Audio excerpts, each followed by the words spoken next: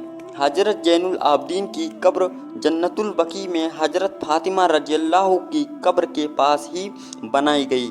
آپ کی وفات کے بعد آپ کا ایک خاص اونٹ آپ کی قبر کے پاس آ کر بیٹھ گیا اور برابر روتا رہا، یہاں تک کہ 3 دنوں بعد اس اونٹ کی بھی وفات ہو گئی۔ اللہ تعالی ہمیں بھی ان لوگوں کے نقش قدم پر چلنے کی توفیق عطا فرمائے۔